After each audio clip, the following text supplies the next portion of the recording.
bienvenidos a esta última plenaria. Somos ahora mismo 51 y muchísimas gracias a José Manuel por estar aquí, por haber aceptado la invitación. No sé si le conocéis, pero José Manuel tiene un currículum impresionante. Es profesor en la Universidad de Huelva, también en La Rioja, y es doctor en Ciencias de la Educación por la Universidad de Huelva y doctor en Lingüística por la Universidad de Lovaina. También participa en un grupo de investigación en el que se dedica fundamentalmente al tema de la afectividad y el proceso lector en L2. Nos ha propuesto una plenaria con la que yo ya de entrada he aprendido muchísimo, porque nos dio el título y era Horacidad, fluidez y motivación, claves para impulsar el proceso lector en L. Entonces nos llegó ese título y nosotros, horacidad, esto debe ser una errata. Y Juan y yo estábamos hablando, ¿le preguntas tú? No, ¿le preguntas tú? Digo, venga, le pregunto yo. Digo, oye, esto será una errata, ¿verdad? Y me dice, no, esto es un término que me lo explicó muy bien, ahí tranquila, no te preocupes, es normal. Yo, menos mal, que era un término muy nuevo y que, bueno, hoy sabremos todos exactamente a qué se refiere con ese término. Así que si habéis tenido la misma duda que nosotros, tranquilos, es correcto el título y bueno, vamos a aprender qué es eso, ese concepto tan nuevo hoy. Pues nada, te doy paso, José Manuel, muchísimas gracias y adelante.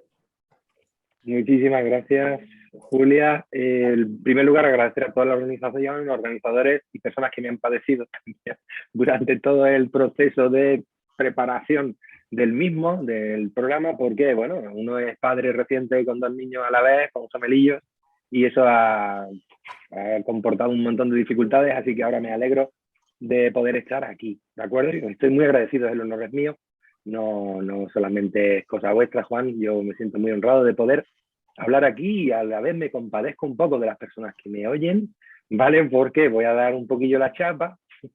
En realidad me hace también mucha ilusión participar aquí porque son de estos momentos en los que dices, tienes una hora para hablar de un tema que en casa no puedes hablar, o tienes una hora para hablar de cosas que normalmente pues no puedes hablar, ¿no?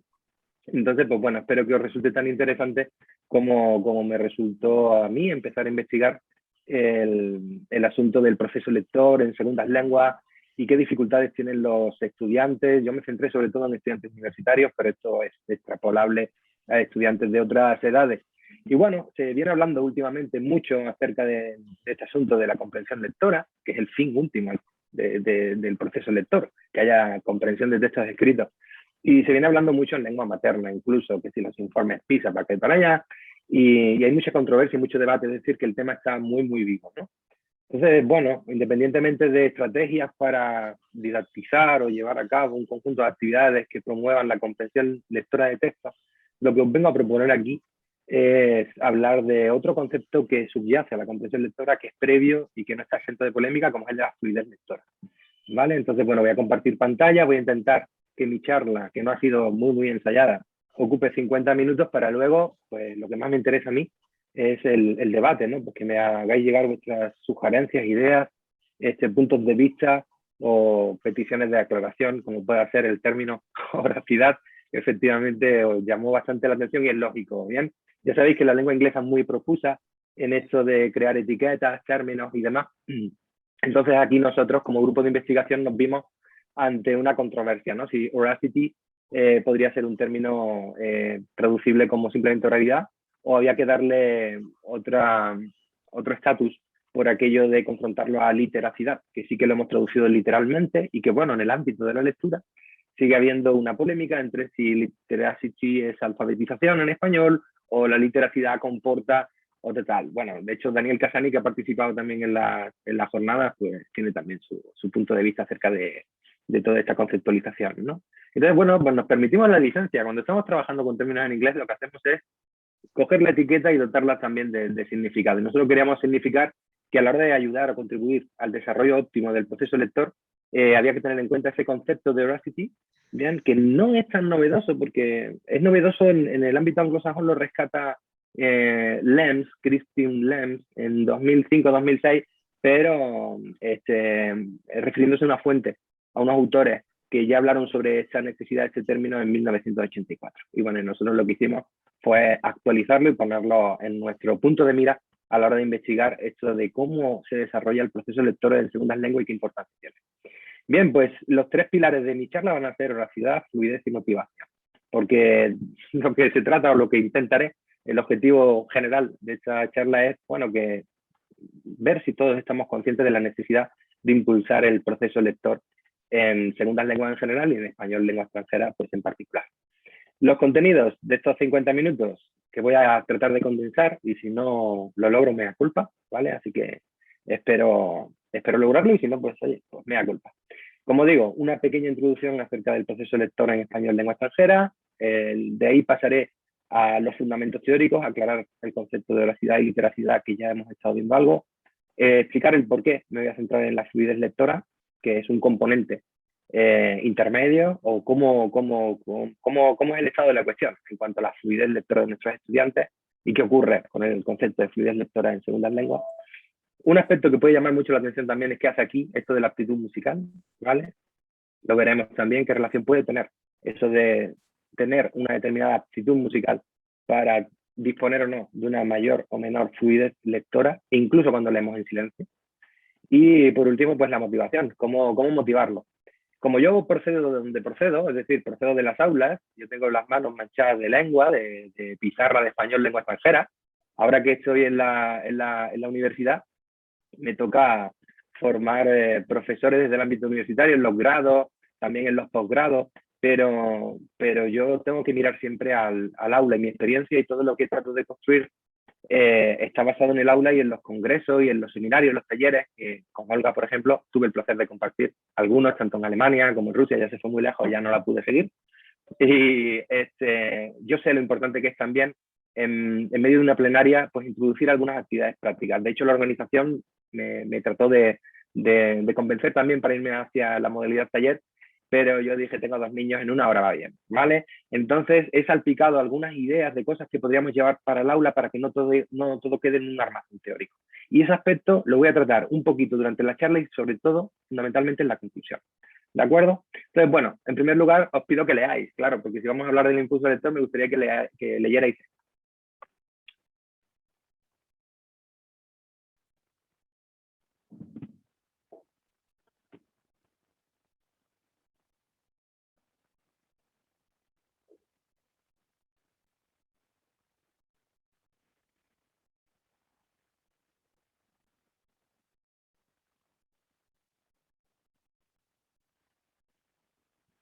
Bien, y ahora viene la pregunta, ¿no os parece algo increíble? Es decir, ¿habéis tenido problemas a la hora de leer este texto? A ver qué me dicen por ahí por el chat. Os parece increíble, ¿verdad? Bueno, pues lo primero que nos evoca esa actividad que hemos hecho, dice, no mucho. Ah, pues mira, después en la tertulia, Julia Dosal, sí que me gustaría que lo comentarais.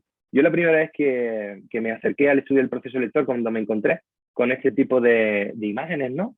Pues me llamó muchísimo la atención. Y claro, cuando uno empieza a estudiar este mundo de la lectura, se empieza a fascinar con lo rápido que sucede todo. En milésimas de segundos, rápidamente, se activan 2 rutas para procesar esa información, y que es la ruta visual y es la ruta también auditiva, ¿bien? Y cómo el cerebro, que es un gran generador de expectativas, ni siquiera necesita ver la palabra exacta, sino que rápidamente se anticipa y, ya digo, en cuestión de milésimas de segundos ocurre todo. Es decir, ya no podemos recordar cuándo fue o cómo fue la vez que aprendimos a leer y lo costoso que supuso ese aprendizaje, ¿no? De hecho, se dice, y es un asunto que no está exento también de algún pequeño debate, que aprender a leer se aprende solo una vez en la vida. Yo no sé, es algo que podríamos trasladar también para la discusión final, si nos da tiempo, que yo espero que sí. Pero mi opinión al respecto creo que sería matizable eso de que aprendemos a leer una vez en la vida. Creo que cuando estás aprendiendo segundas lenguas, al igual que dices he aprendido a hablar otro idioma, Bien, la cuestión es, ¿ya has aprendido a leer en ese idioma? Creo que son dos cosas que están relacionadas, pero que implican también procesos distintos. Y no estamos habituados a preguntar eso, si has aprendido a leer en otro idioma.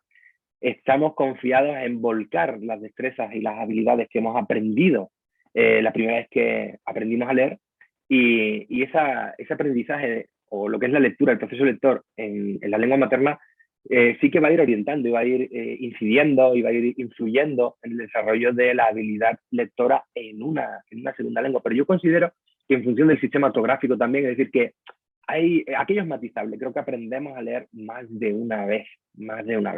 Sobre todo también cuando nos encontramos con géneros nuevos, a los que no estamos habituados también, por ejemplo, géneros discursivos, géneros textuales, en fin.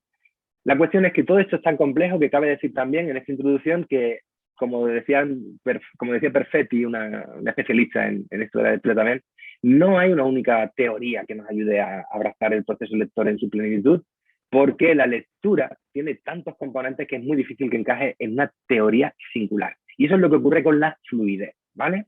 En principio, leer es sonorizar símbolos escritos y comprender lo que se lee, es decir, obtener un tipo de información. La lectura es una competencia clave, es transversal, porque va a ayudar al desarrollo del alumno como agente social en un montón de ámbitos, académico, profesional, público, por supuesto, en el educativo también, ¿no? Hay un montón de estudios y se sabe muchísimo acerca de la fluidez lectora en lengua materna, pero en segundas lenguas, sin embargo, hay todavía bastante trabajo por realizar. No quiere esto decir que en lengua materna se hayan concluido los estudios, ni mucho menos, pero sí es cierto que cualquier estudio que se haga sobre el proceso lector en segundas lenguas tiene que mirar primero a qué se sabe acerca de cómo se adquiere y cómo se aprende la lectura en lengua materna.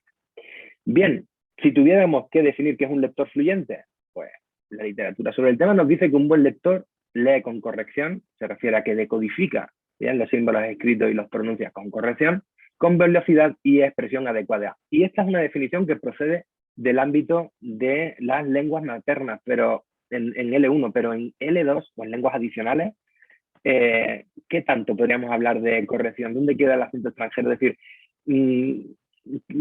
¿cómo se explicaría, cómo se podría explicar incluso esa velocidad lectora o esa capacidad de realizar una lectura expresiva cuando tenemos esas interferencias, que puede tener una connotación negativa, pero me entendéis lo que quiero decir, cuando tenemos también esa influencia de cómo hemos aprendido a leer en nuestra lengua materna en función del sistema ortográfico de nuestra lengua materna, ¿no? Bien, pues en medio de toda esa barabunta de preguntas, cabía una más. ¿Por qué estudiar la fluidez lectora? Pues bien, la razón nos la daba esta asociación norteamericana. Tengo que decir que en Estados Unidos donde más se ha estudiado el proceso lector, que en Europa también hay muchísimos estudios y cada vez más, pero sobre todo hay una dependencia de bibliografía escrita en inglés, y eso tiene que ver también con poner las cosas un poco en tela de juicio, ya que se está trabajando con un sistema alfabético que no es el nuestro, que tiene unas características determinadas y que, hablando de nuestra lengua y cómo enseñar nuestra lengua, pues adquiere también matices distintos, ¿no? Pero la cuestión es que esta asociación decía, hay que estudiar la fluidez lectora porque afecta el desarrollo de la competencia lectora. Un buen lector es aquel que no se trastabilla, ¿no? Y aparte, relacionado con esto de la adquisición de una segunda lengua y de la mejora de su competencia comunicativa y demás, pues los alumnos lectores son aquellos que son más ricos porque van adquiriendo cada vez pues, más conocimiento del idioma, ¿no? Se va asentando cada vez más su competencia, se va desarrollando cada vez más. Y el que no lee, pues cada vez más pobre, ¿no? Y eso es así, es una realidad. Y la cuestión es que si hay o no hay fluidez lectora es algo que afecta a uno de los pilares de esta presentación de hoy, que es la implicación motivacional del alumnado hacia la propia lectura. Produce rechazo, porque produce también cansancio, porque la lectura demanda mucha energía cognitiva, mucha capacidad de nuestra memoria de trabajo de mantener en nuestra mente una cadena de sonidos y de letras, ¿no? Que muchas veces escuchándonos a nosotros mismos, si no llegamos a comprender lo que estamos leyendo, pues puede producir eso, el rechazo, el abandono, la frustración, ¿no? Entonces, el trabajar y entrenar la fluidez puede ayudar a contribuir a una mayor implicación del alumnado con la lectura, ¿no? Y por otra parte ayuda también a detectar perfiles lectores con problemas de aprendizaje, y eso es muy interesante. Total, que cuando uno se aproxima al fenómeno de qué es eso del proceso lector, se encuentra con estos 5 componentes, ¿vale? Que son la conciencia fonológica, la importancia de entender, como nos decía Francisco Cantero, el profesor Paco Cantero de la Universidad de Barcelona, que leer no es ver sino oír, fundamentalmente. La importancia del principio alfabético, de cómo decodificas y relacionas esos símbolos con sus sonidos. La importancia del vocabulario, se habla incluso de que hace falta conocer un 98% del vocabulario que está en un texto para poder entender ese texto. Esos son estudios simplemente científicos que están dentro de un contexto muy determinado, pero ahí están esas cifras, ¿no? Y la fluidez, que va a servir de puente entre el proceso de decodificación, que es fundamental para el reconocimiento de palabras, bien, y que pertenece a las destrezas de procesamiento de la información de nivel inferior, ¿vale? Como digo, la fluidez hace de puente con esas destrezas del proceso lector de nivel superior, como son la capacidad de localizar las ideas principales de un texto, realizar inferencias, conectar esos significados que ahí se están expresando para tener una imagen mental de lo que se comunica, ¿no? En ese artefacto auditivo, que en un principio serían pues, los textos escritos.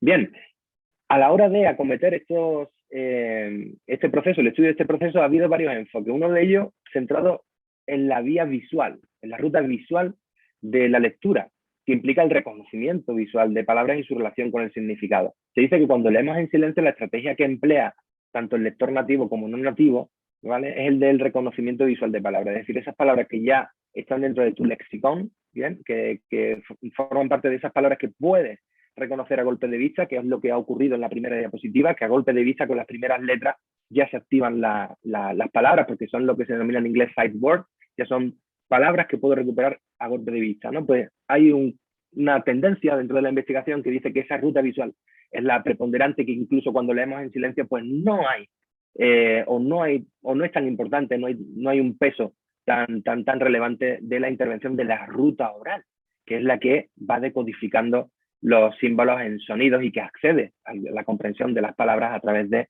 la relación sonido-significado, ¿no? Bien, ese sería el segundo enfoque, el enfoque oral, los estudios centrados en la resonorización del texto escrito, que al fin y al cabo es lo que hacemos cuando leemos incluso en silencio, despertándose lo que Cantero denomina como leedor interno. Todo eso lo vamos luego a entender con tipología de actividades que nos pueden ayudar a entrenar esas características. Bien, pues un modelo que se ha utilizado precisamente mucho para detectar los perfiles lectores en lenguas maternas y en segundas lenguas es este que se llama visión simple de la lectura, ¿no? Que consiste en realizar experimentos, ¿no? El entrenamiento del alumnado en lo que tiene que ver con la decodificación del texto escrito, ¿vale? Reconocimiento de palabras escritas, bien, dentro de un contexto, dentro de un texto o listados de palabras, ¿vale? Si se quiere, también hay experimentos que lo desarrollan así.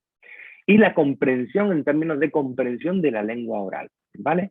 Bueno, pues la fluidez sería un concepto puente, como dije al principio, que va a conectar nuestra capacidad de decodificar las palabras con nuestra capacidad para comprender los mensajes orales. Es decir, funciona como una especie de puente, ¿no? Y es lo que se llama automaticidad. Automaticidad ha sido como el constructo del ámbito de la psicología cognitiva con el que se ha definido la fluidez. La fluidez es la capacidad de forma automática, bien, poder decodificar los textos escritos y entenderlos, que es lo que habéis hecho en la primera diapositiva. Bueno, esta metáfora de la fluidez como puente de la decodificación y la comprensión ha tenido muchísima presencia en los estudios sobre lectura, ¿vale?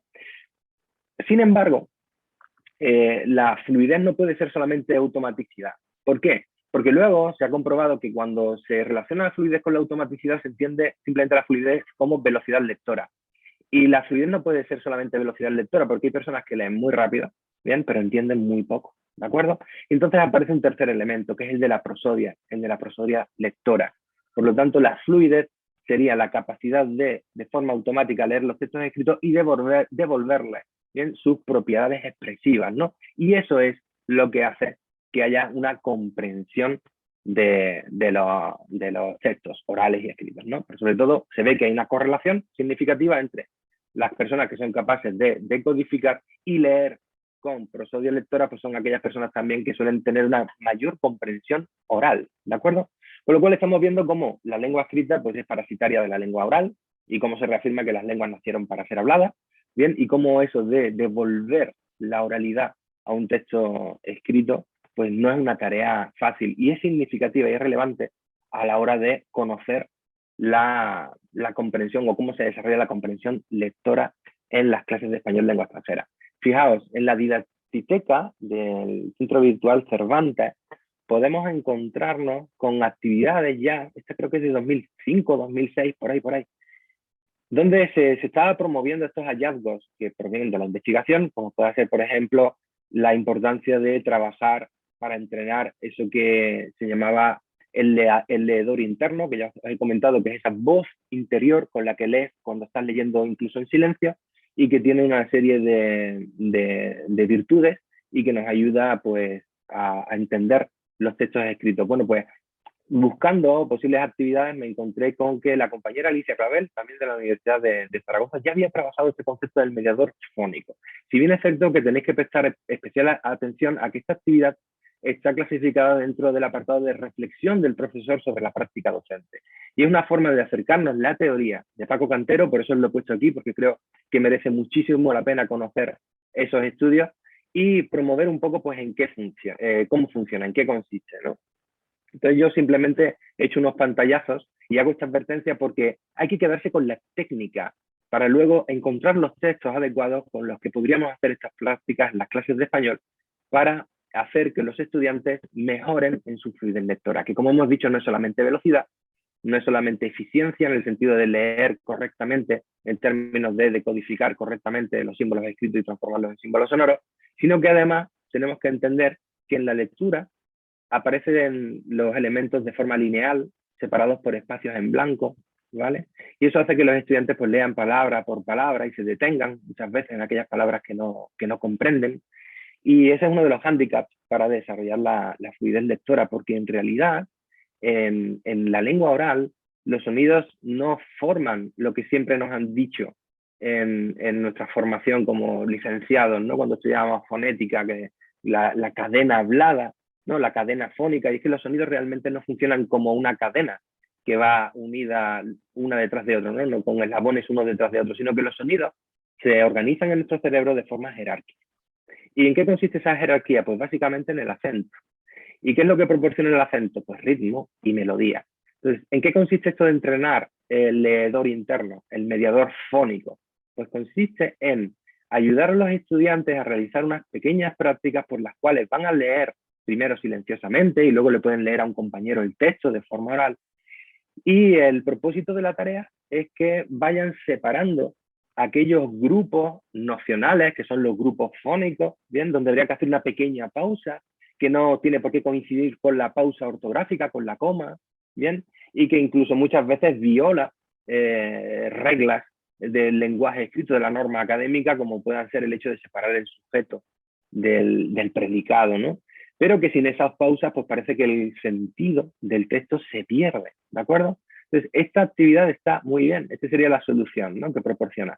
El inconveniente que tiene es que el texto de Juan Utisolo es un texto bastante complejo, que requiere pues, un nivel de competencia bastante elevado, pero como os digo, quedaros con la técnica, buscar textos más sencillos, yo voy a proporcionar algunos, y sí que merece la pena entrenar al alumnado en la lectura, bien, oral, de forma que vayan formándose en cómo unimos las palabras en grupos de sonidos en torno a un mismo acento de frase, ¿de acuerdo? Fijaos que he empezado diciendo algo así, como que el reconocimiento de palabras es un componente esencial en la lectura, es la quinta esencia de la lectura. Eso sería desde una visión, desde un enfoque visual. Efectivamente, la palabra es un aspecto central y hemos visto que incluso se han hecho estudios donde hace falta conocer hasta un 98% del léxico que aparece en el texto para garantizar que hay una comprensión finamente granulada del mismo, ¿no?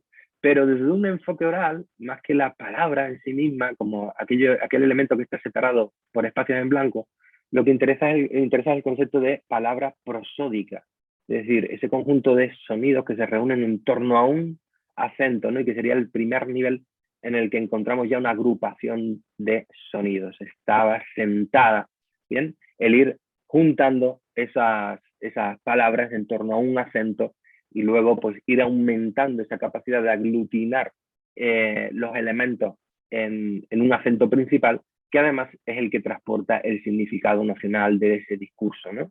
Bien, pues como digo, ahí ya tenemos algunas algunas recomendaciones que son bastante interesantes. Algo ya se ha explorado en este territorio. Creo que además que uno de los talleristas, José Ramón Rodríguez, también hace unos años en su blog propuso algún tipo de actividades también para encaminar a los estudiantes hacia ese entrenamiento. Bueno, pues eso de la visión simple de la lectura, de estudiar cómo decodificamos y cómo comprendemos los textos orales y ver qué correlaciones se establecen, ayuda, como digo, a identificar perfiles lectores. Y se han hecho muchos estudios, sobre todo en segundas lenguas, a partir del inicio del siglo XXI, es decir, es bastante reciente. Esta es la primera tesis doctoral que hay sobre este asunto. Y aquí hay estudiantes de español también, ¿vale? Hoy, mejor dicho, perdón, hay estudiantes hispanos aprendiendo inglés, ¿de acuerdo? Y se ve y se estudia la influencia que hay del aprendizaje lector en español y cómo hay una influencia cuando aprendes a leer en inglés. La cuestión es que la conclusión a la que llegó esta autora, Christine Lemp, es que hay hasta 3 perfiles de lectores si eliminamos al buen lector, ¿vale? Que son los menos. Y es que en el ámbito, en el segmento de la enseñanza secundaria y universitaria, ¿vale? Se encuentran lectores con buenas habilidades decodificadores, ¿vale? Pero con pobre comprensión, es decir, personas que decodifican bien lo que se llaman word callers, personas capaces de pronunciar perfectamente las palabras cuando leen en voz alta y sin embargo no comprenden lo que están leyendo. Este perfil, para que veáis que no estamos mucho mejor en lengua materna, se da también cuando se está enseñando a leer en la L1 y es algo que se da incluso en nivel universitario. Yo estoy ahora trabajando con los chicos del grado de educación primaria, maestros de educación primaria, en el primer año de carrera, y estamos parándonos bastante en cómo leer y cómo mejorar nuestra fluidez lectora. Un estudio de 2017 de Ciuffo, un investigador italiano, llegó a la conclusión incluso de que la fluidez lectora silenciosa continúa creciendo hasta incluso durante la etapa universitaria, ¿eh? O sea que no somos buenos lectores en el momento en que ya hemos adquirido cierta soltura con la lectura en el ciclo de educación primaria o en la secundaria. Es decir, es una competencia que hay que seguir trabajando y que al parecer no se está trabajando lo suficiente. Y esto, por tanto, se ve luego reflejado también en L2, ¿no? Tenemos un segundo perfil de lectores que comprenden, pero sin habilidades de recodificación, sin habilidades de pronunciación. Estos son los lectores que entran dentro de una metodología donde se presta especial importancia a la gramática y al significado del léxico y que están acometiendo la lectura pues como leíamos los textos de Virgilio, es decir, con el conocimiento de un conjunto de reglas y un diccionario, pero luego no saben recodificar, ¿de acuerdo? Y por último tenemos lo que se llama variedad de jardín, lectores que decodifican y pronuncian con problemas, ¿de acuerdo? Bueno, pues la mayoría de los estudios sitúan los perfiles de estudiantes de español como segundas lenguas con diferentes lenguas maternas, ¿vale? No solamente inglés, también con italiano, con griego, con alemán, en este segundo perfil, lectores que comprenden, pero sin habilidades de recodificación. Y claro, la conclusión a la que llega LEMS es que es importante determinar el peso o la importancia de la comprensión oral en L2 en un modelo para el estudio del proceso lector que sea mucho más eficaz. Y esta conclusión es compartida por muchísimos estudios, ¿no?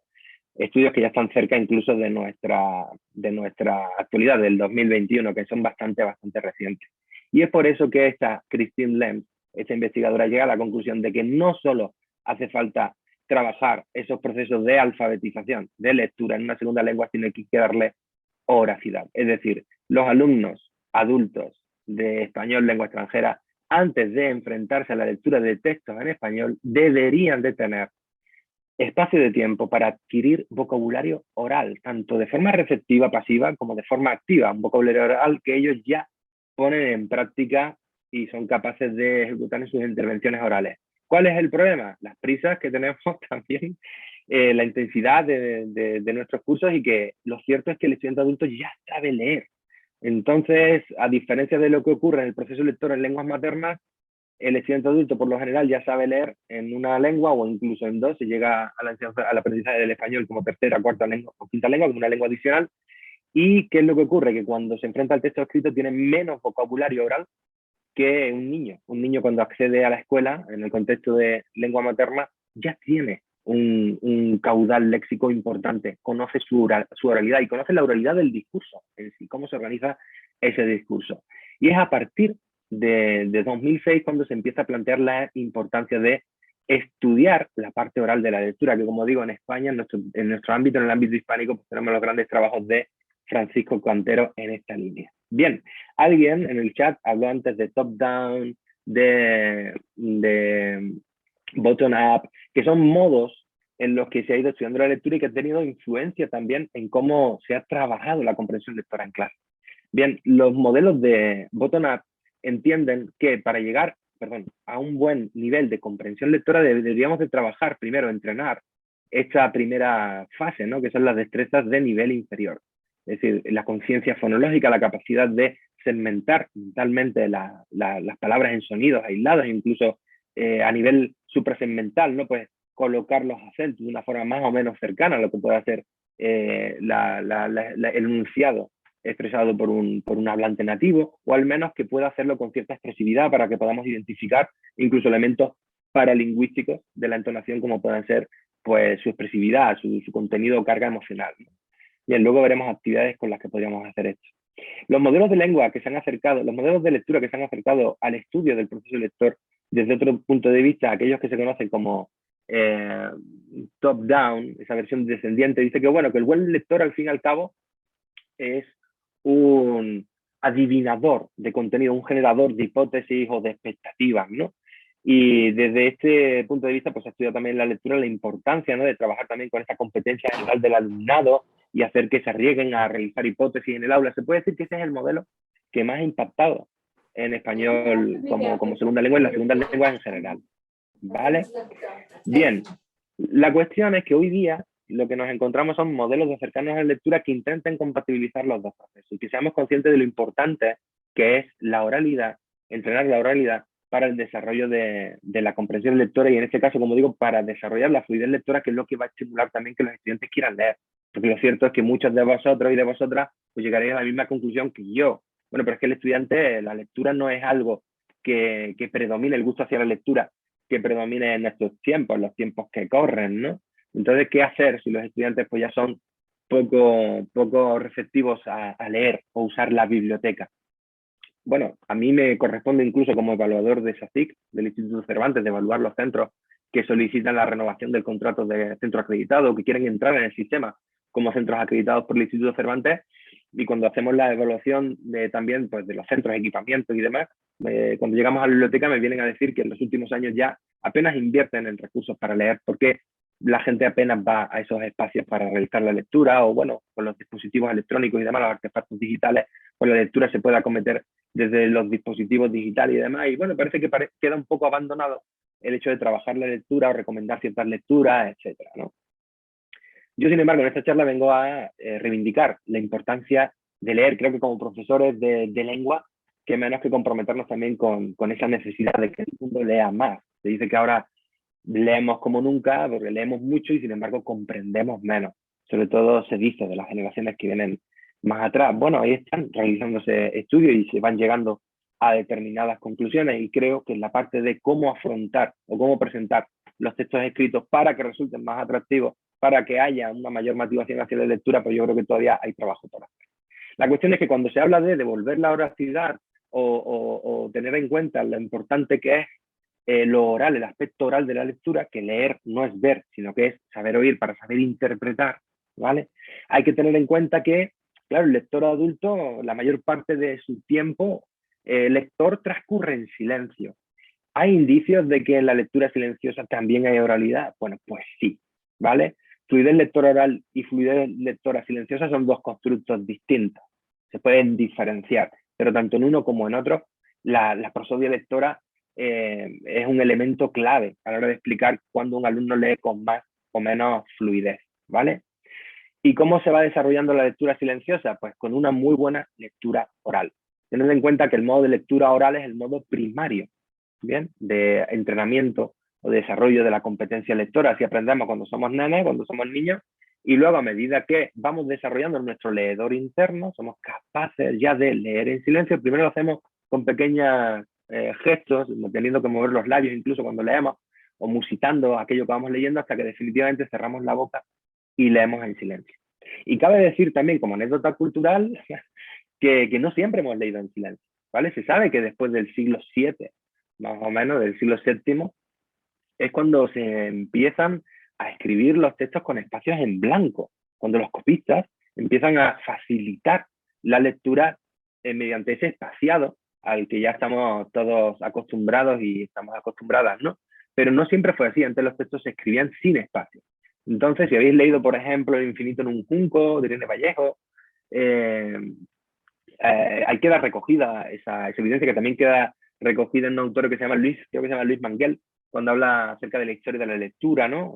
Desde que empezó hace 6.000 años, por ahí por Mesopotamia y demás. También recoge esa anécdota. Antes las bibliotecas eran espacios ruidosos, porque lo que tenía que hacer el lector era devolver la oralidad al texto escrito, y al no tener espacio en blanco, tenía que hacer esos ensayos y escucharse a sí mismo para entender el sentido que tenían las cosas, ¿no? Un trabajo que todavía se sigue haciendo, por ejemplo, en el ámbito del teatro o del cine, cuando los actores están preparando sus guiones, porque cuando vemos las películas o vemos el resultado de la obra teatral, que parece que están hablando los personajes, todo eso es lectura, lectura en voz alta, lectura ya interpretada, ¿no?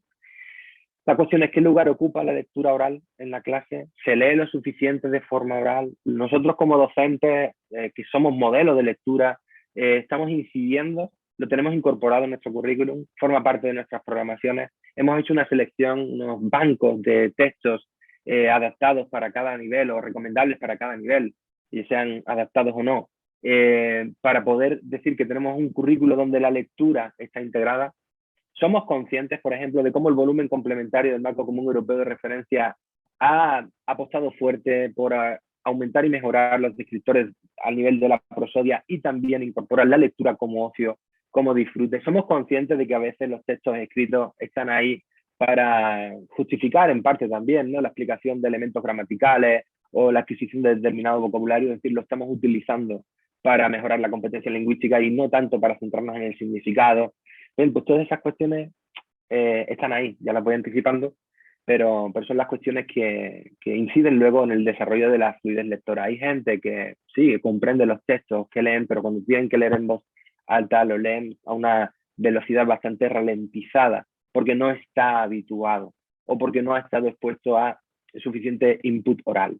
Bueno, pues aunque leer en voz alta no tenga que ver con poder mejorar tu competencia comunicativa oral, ¿vale?, sí que te va a ayudar a ir teniendo conciencia de ese vocabulario oral, ahí almacenando en tu memoria auditiva esos sonidos que luego van a facilitar tu decodificación y leer con fluidez a golpe de vista, ¿no? Bien, pues hay programas como este de Natural Readers, bien, gratuitos, que te permiten, yo los he utilizado, por ejemplo, cuando tuve que defender mi tesis en inglés, ojo, que tuve que entrenar bastante también mi declamación oral para que fuese entendible mi discurso y no hacer las pausas donde no correspondían y demás, para que luego pues no se entendiera lo que yo quería decir o no decodificara bien, de forma que pudiera producirse una confusión, ¿no?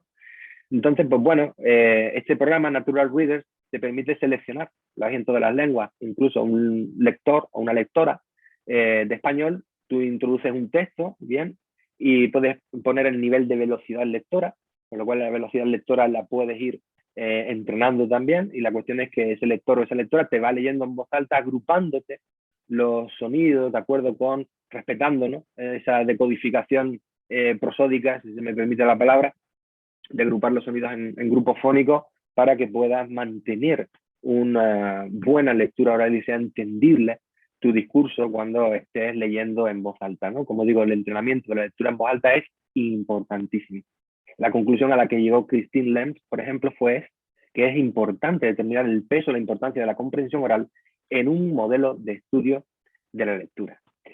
Bueno, y hablando de la oralidad y hablando de la lectura, llegamos también a la música. En los últimos años ha habido un aumento bastante importante, considerable, de estudios centrados en la relación música, actitud musical y el desarrollo de habilidades lingüísticas, ¿bien? Como pueden ser pues la expresión oral y la comprensión oral, tanto en lengua materna como en lengua escrita. Y hoy día se sabe, por ejemplo, que los niños, cuando van adquiriendo su lengua materna, en ausencia de ese conocimiento explícito de la gramática, el conocimiento del hablante nativo es un conocimiento tácito, ¿no?, pues cómo llega a adquirir su lengua estando expuesto simplemente a ese input oral, ¿no? Algo que llamó la atención de Noam Chomsky, ¿no?, y que fue el motivo también de su tesis doctoral, ¿no? Bueno, pues además de tener esa disposición de adquisición del lenguaje de la que nos hablaba el lingüista norteamericano, resulta que se apoya Los niños se apoyan muchísimo en la prosodia, en la musicalidad de la lengua hablada. Y resulta que la prosodia del habla y la música comparten una gran cantidad de parámetros acústicos, es decir, que la categorización del sonido, tanto si es lingüístico como si no lo es, si es musical, es bastante similar. La música se apoya en el tono, la lengua oral se apoya en el fonema, ¿no? En el nivel segmental, en un nivel mayor de agrupación de sonidos, bien, de agrupación de tonos, pues la lengua se agrupa en melodías, en ritmos, y la lengua se va agrupando en entonaciones, que son al fin y al cabo nuestras melodías.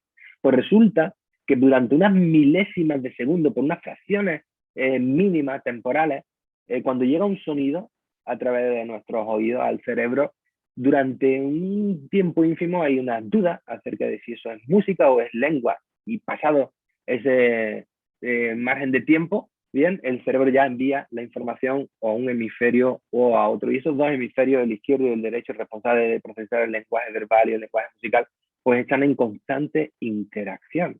¿De acuerdo? Entonces, hoy día sabemos que tener una buena actitud musical, es decir, tener un buen oído para identificar distintos patrones melódicos, distintos patrones rítmicos, ayuda incluso a tener una mayor capacidad para segmentar la lengua oral, para identificar esos grupos fónicos, para identificar esos fonemas, etcétera, ¿no? Entonces se sabe que la gente formada en música tiene una gran facilidad para adquirir otras lenguas, o una mayor facilidad para adquirir lenguas que aquellos que no tienen formación musical. Pero se sabe también que aunque no seas un experto en música, que se llama non-musician, aunque no seas músico, el hecho de estar expuesto a música, simplemente a oír música, bien, ayuda a tu oído a entrenar o entrenarse en esa capacidad de categorizar el sonido. No sé si alguna vez habéis tenido, seguro que sí, estudiantes que dicen, bueno, tengo la impresión de que tienen las orejas de madera porque es incapaz de entender cuando le pronuncia una palabra y quiere repetirla y la pronuncia de otra forma. Hay un capítulo también en Friends, muy divertido, en el que Joey está intentando aprender francés y se ve también eso que se llama sordera fonológica, pero ya en un grado sumo, ¿no? Y es cuando escuchas algo y no categorizas el sonido bien y por lo tanto no sabes reproducirlo, ¿no? Bueno, pues eso es entrenable. Hoy día se sabe también que la plasticidad del cerebro gracias a estos experimentos son evidencias de que el cerebro es maleable y cómo es una facultad que sí puede mejorar, ¿vale? Otra cosa es que cada individuo pues tenga sus cotas, ¿no? Y de hecho nosotros hicimos una investigación centrándonos en la lectura de textos que tenían estas características. Fijaos, los estudiantes tenían que leer en silencio textos donde habíamos hecho desaparecer los espacios en blanco y cualquier tipo de apoyo ortográfico como los acentos, las comas, los puntos, y tenían que intentar separar en barra esas palabras. Esto lo tenían que leer en silencio, ¿no? Y luego de esto pasamos también unos test de aptitud musical que se llamaban mini proms, desarrollados por una universidad austríaca, ahora no recuerdo la ciudad. Y la cuestión es que vimos como había unas correlaciones muy, muy significativas entre la capacidad de segmentar las palabras que vienen juntas como vendrían en la cadena oral, todas apelmazadas, ¿no? En un tiempo limitado, con la capacidad de reconocer cualidades del sonido musical, ¿no? Como puede ser el tempo, el acento, la melodía, ¿de acuerdo? La afinación. Y bueno, en este estudio que publicamos en una revista neurocientífica, en Frontiers in Neuroscience, es una evidencia de cómo estudiantes italianos que aprenden español, ¿bien? Que tienen una mejor aptitud musical, son también aquellos que tienen una mayor fluidez lectora silenciosa y cómo las cualidades musicales, ¿bien? Van dando forma también a competencias no lingüísticas, componentes no lingüísticos de la lectura, como es la memoria de trabajo oral y la conciencia fonológica, nuestra capacidad de categorizar el sonido en sonidos, elementos aislados, ¿no? También pudimos ver, evidentemente, cómo había una influencia de nuestra capacidad de leer esos textos en nuestra lengua materna y en nuestra segunda lengua. Es decir, estos test nosotros los suministramos primero en lengua extranjera y luego en lengua materna.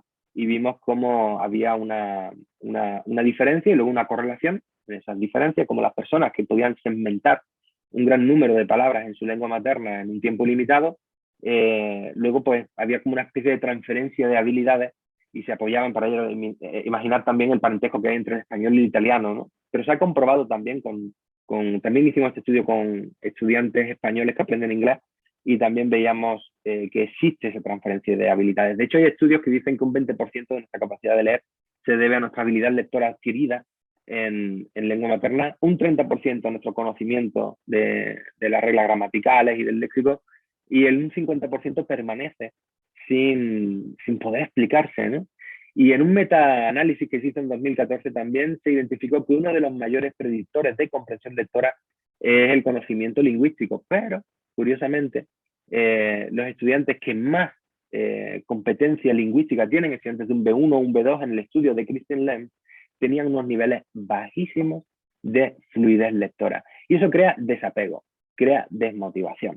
Eso hace que los estudiantes no estén tan afanados por leer, porque quizás desaparece un poco en nuestro contexto, en el contexto académico, esa idea de la lectura como ocio, como algo disfrutable. No sé, por poner un ejemplo, ¿no? Es como las canciones y los rellenahuecos, ¿no? Que es una actividad, un procedimiento que es muy de aula y bueno, que hemos tenido siempre ahí, que ahí están, ¿no? Como recurso. Pero las cosas como son, ¿no? Que quien queda o ha quedado alguna vez con un colega para escuchar una canción juntamente, ¿no? En casa, en un espacio para ponernos a rellenar huecos. Nadie, ¿no? Eso es un procedimiento académico, ¿para qué? Para trabajar pues, la mejora de la competencia lingüístico-gramatical o la competencia léxica, depende de cómo lo enfoques, ¿no? Y claro, así la canción no es disfrutable, pero la canción es un recurso cultural, un texto auténtico que nació para ser disfrutado, ¿no? Sin embargo, pues no se disfruta muchas veces. Hay estudiantes que les pirra, también, o sea, esto no quiere decir que sea una regla general para todo el mundo, pero sí que es algo para hacernos un poco pensar, y yo lo planteo simplemente para hacernos pensar, por aquello de que realizar una actividad de formación es también un acto de provocación, ¿no? Provocar un poco. Entonces, bueno, los estudiantes se desmotivan porque tienen sus propios prejuicios, leer es entender todas las palabras, sus propios hábitos, leo poco, no me gusta leer, y sus propias creencias, ¿no? Leer no me va a permitir mejorar mis competencias, cuando no es así. Entonces, la ausencia de fluidez lectora también produce incomprensión y finalmente abandono. Y se produce lo que Stanovich llamaba el efecto Mateo, ¿no? Alumnos que sí van adquiriendo ese gusto por la lectura y leen más, se hacen más ricos, y los alumnos que no se hacen con el gusto con la lectura y leen poco, pues se hacen más pobres. Es lo que denominó Stanovich el efecto Mateo, haciendo alusión a ese pasaje bíblico, ¿no? Y bueno, llegando a las conclusiones, pues eso nos conduce a revalorizar la importancia de trabajar con canciones, por ejemplo, en el aula de L, porque podemos cantar los textos escritos, incluso trabajar con géneros como el videoclip y el efecto karaoke pueden ser bastante buenos para mejorar la capacidad lectora y estimular los procesos de lectura. También, pues, esto nos conduce a reflexionar sobre la importancia de la simulación o teatralización, que durante unos años ha recibido por ciertas críticas acerca de si es o no es una tarea auténtica y qué beneficios podemos sacar. Bueno, pues todo depende de cómo se enfoque también. La cuestión es que es ahí, mediante la simulación, la dramatización, la representación, donde se puede evaluar, mejorar, intervenir, reflexionar. Y digo lo de evaluar porque ya sabéis, como decía Neo Figueras, que lo que no se evalúa se devalúa, es decir, no se le da importancia, ¿no? Y ahí podríamos, como digo, reflexionar y evaluar o hacer una intervención educativa en aquello que tiene que ver con la capacidad que tenemos para resonorizar los guiones o los textos escritos, ¿no? Los estudiantes se preparan sus guiones, sus textos escritos y luego ensayan cómo realizar esa lectura en voz alta, ¿no? Llevar al aula también textos líricos que sean asequibles, recuperar la poesía, pero no llevar la poesía como un ejercicio intelectual, sino trabajar en esa musicalidad que tienen los textos líricos puede ser una muy buena oportunidad también para trabajar en eso del entrenamiento del mediador fónico, ¿no? Integrar las lecturas en los currículums, en las programaciones, ¿vale? Yo creo que es algo que es casi de obligada mención aquí, ¿no? Seleccionar textos adecuados, hacernos con bancos de textos ricos que nos ayuden a crear esa curiosidad por la lectura, esa afición por la lectura, porque considero que es una obligación también para los profesores de lengua, aunque tenemos ya un montón de obligaciones, pero bueno, esta es impepinable desde mi punto de vista, y perdonad un poco el coloquialismo también, y entrenar el habla interna para mejorar esa capacidad de oírnos a nosotros mismos cuando leemos en silencio. Como digo, esa habla interna se va a entrenar mediante la lectura en voz alta, que te vas escuchando a ti mismo, vas escuchando también a los demás, a los compañeros, mientras vas siguiendo el texto en silencio, pero también lo podemos hacer pues como nos proponía, por ejemplo, Mario Rimbolukri. Fijaos, este relato del unicornio, Rimbolukri, lo planteaba de la siguiente manera. Lo podéis hacer con diferentes dinámicas, individual o por equipos, ¿no? Decía, pues mira, lee esta historia y complétala siguiendo tu propia imaginación, ¿vale? Incluyendo la capacidad de visualizar, que es lo que nos va a permitir ese entrenamiento del habla interna, el inner talk, que está también presente cuando leemos en silencio. De hecho, una anécdota más.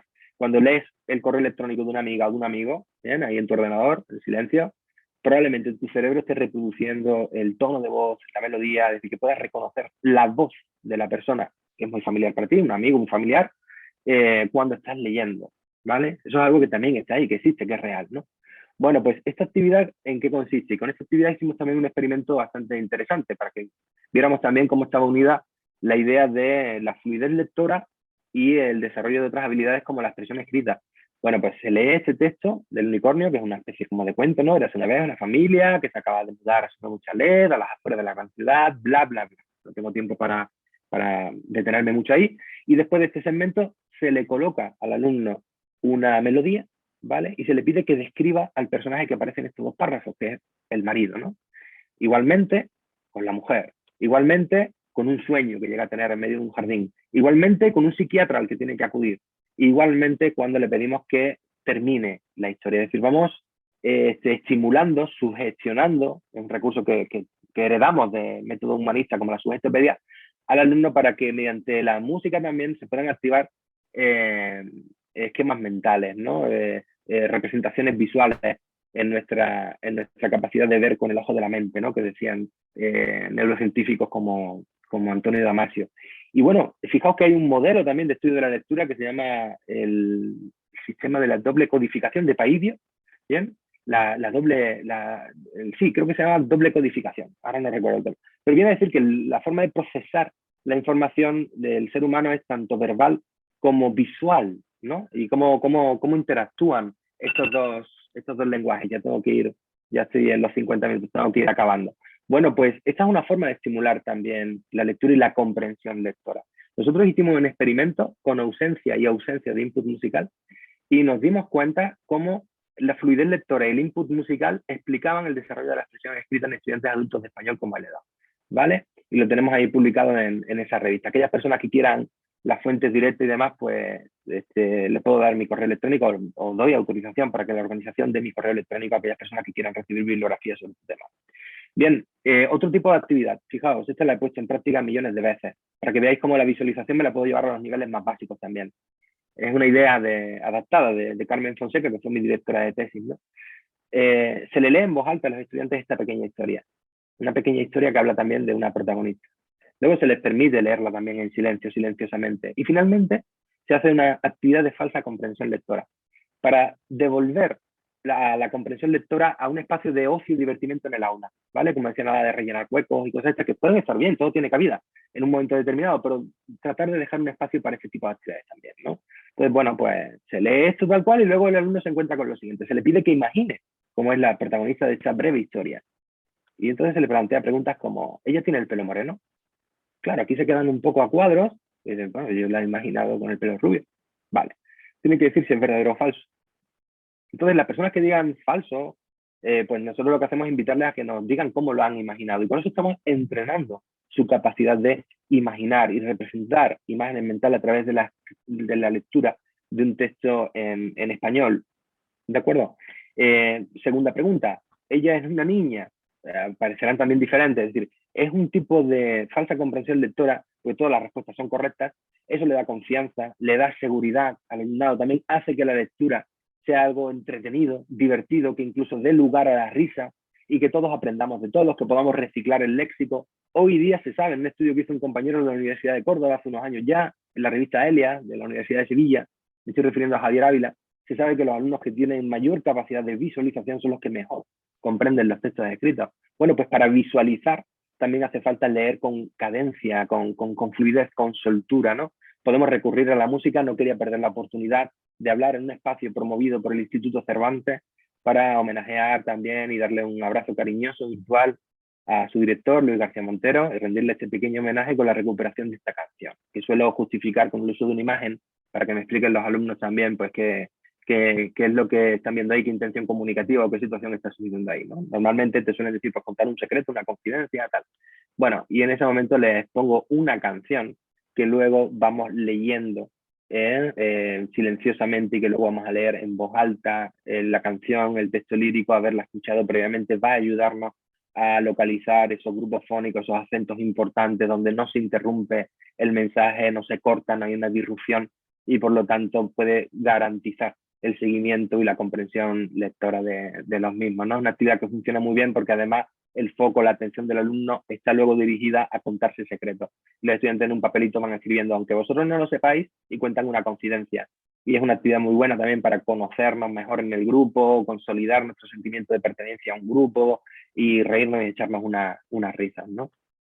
Bien, a los niveles iniciales también nos podemos llevar la poesía. Aquí veis como un fragmento de Antonio Machado que tiene rima, bien, pero no vamos a hacer nunca que los estudiantes trabajen en la rima, pero la rima es ese efecto prosódico también que te permite descargar la memoria cognitiva, la memoria oral, porque la virtud de la prosodia en la lectura es que te mantiene retener más información oral, acústica, en tu cerebro a medida que vas leyendo, ¿no? Entonces, saber identificar bien los grupos fónicos es como casarlos bien en un grupo melódico que te permite liberar el peso de tu, como digo, de tu capacidad, que es limitada, de retener información en la mente a medida que vas leyendo.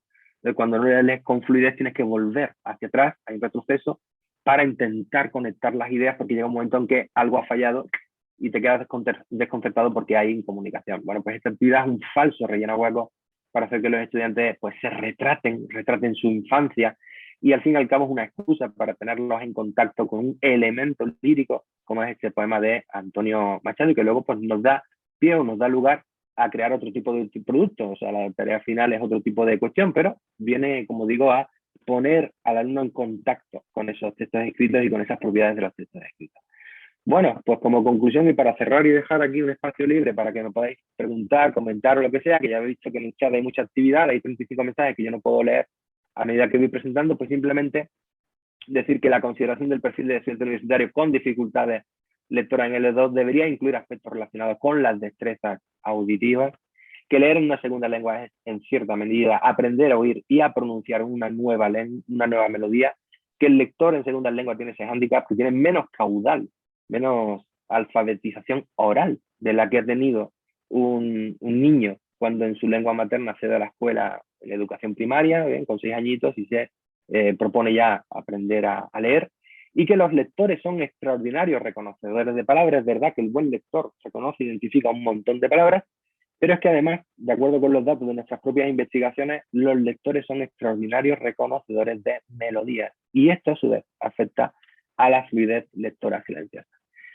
Bueno, pues eso es todo. No sé si me he explicado bien, si habrá podido llegar el mensaje, si os ha podido resultar útil, práctico o interesante, al menos, ¿no?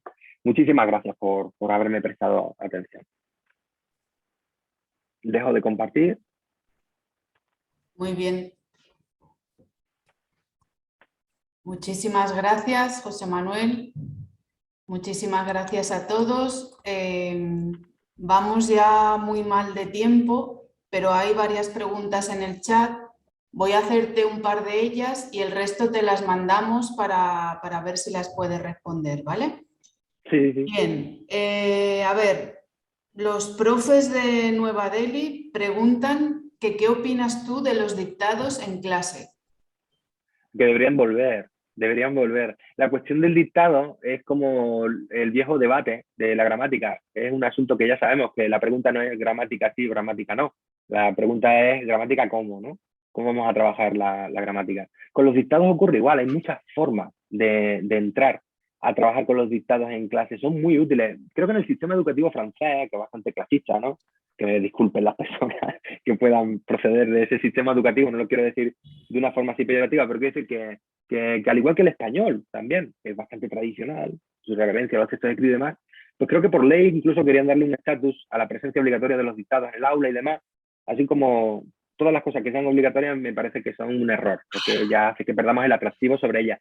Pero el dictogloss, por ejemplo, me parece una mecánica muy interesante. Los dictados a la carrera, es decir, hacer cosas con los dictados que hagan que estemos expuestos a la lectura oral, el maestro, la maestra, el profesor o la profesora, aquí es el gran modelo de referencia, pero también el ir animando la participación al alumnado con todos los problemas que pueda haber también, según los diferentes países, costumbres, tal, acerca de exponerse, ¿no?, en público, hacer una lectura oral. Digamos que ahí mismo en el continente asiático, Olga me imagino que también lo habrá visto, ¿no?, y vosotros lo sabréis, las lecturas corales son muy habituales en el sistema educativo chino, también en el japonés, ¿no?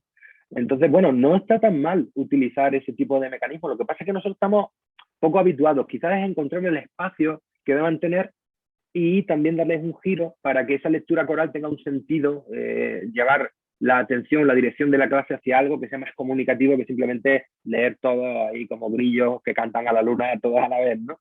Entonces yo digo, el dictado sí, pero darle una vuelta de forma que ese dictado te permita además pues, desarrollar muchísimas más habilidades, ¿no?, más destrezas.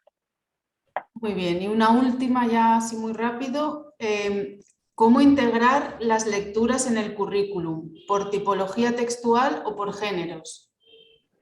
Igualmente, aplicando el sentido común, que suele ser el menos común de los sentidos, la verdad, porque vivimos en un mundo tremendamente estresante. Yo estoy aquí estresado, no puedo decir que esté muy tranquilo también, porque cada vez disponemos de menos tiempo, es difícil conciliar la vida familiar con la vida profesional, todo parece que va muy rápido. Pero igualmente, como digo, pues el sentido común, es decir, yo creo que géneros y textos pueden ir de la mano, pues ve escogiendo algunas tipologías de textos para determinados niveles, luego ve aumentando esa tipología de texto y esos géneros discursivos, pues igual ir de menos a más, en función de lo que sabemos que podemos trabajar con nuestros alumnos en diferentes niveles de dominio. Pero ¿no os parece chachi o interesante tener un gran banco de textos, microcuentos, por ejemplo? No podemos llevar novelas, ni podemos llevar textos muy, muy grandes, pero textos poéticos, pequeñas secuencias de teatro, textos así significativos de una determinada novela, ¿no? Obras breves, los microrelatos dan muchísimo juego. Y tener ahí un banco seleccionado con actividades tal cual para promover la lectura, el ocio hacia la lectura, no la lectura para comprender la gramática y el léxico, que es algo que también en la literatura sobre el tema está siempre muy, muy destacado en las conclusiones a las que llegan muchos investigadores. Es que se está usando el texto para la gramática y para el léxico, y poco para fomentar el gusto por la lectura. Fijaos, uno de los grandes para nosotros, como es Stephen Krashen, en sus últimos años, está insistiendo en la importancia de la lectura como ocio, y además de cualquier tipo de género, el cómic, incluso la literatura de ficción mejora el lenguaje académico.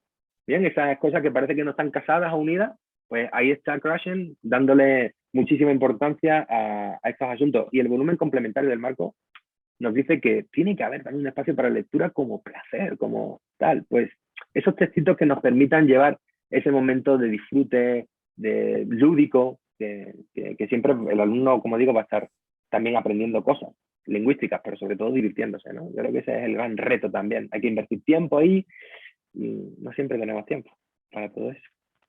Pues oye, muchísimas gracias. Tenemos preguntas también de Rosa Sánchez, Carolina Madera, Esther Méndiz. Te las haré llegar, ¿de acuerdo? Vale. Y les da respuesta.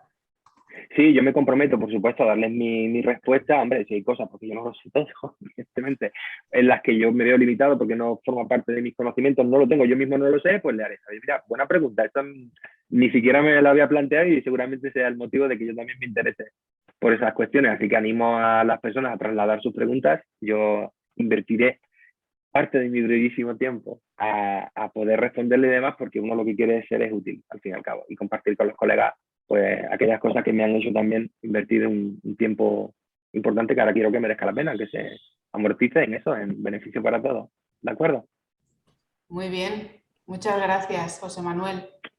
Pues gracias a vosotros, de verdad. Espero que hayáis tenido una gran jornada, un gran encuentro. Muchísimas gracias a todo el equipo de organización y a las personas que me han prestado también sus oídos y han escuchado y seguido esta intervención. Muchísimas gracias por vuestra amabilidad. Hasta pronto. Muy bien.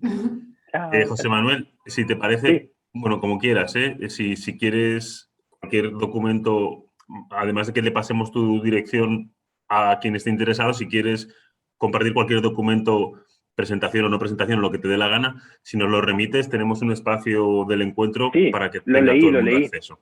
De acuerdo, como tú quieras Google, gestionarlo. ¿no?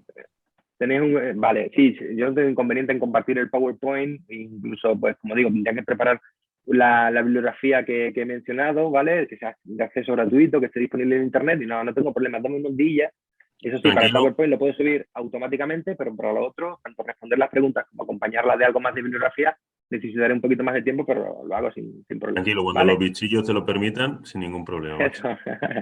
Bueno, pues nada, compañeros, viva la profesión, que ahí estamos los domingos trabajando. ¿Eh? Eso es. Chao, chao. Chao, chao.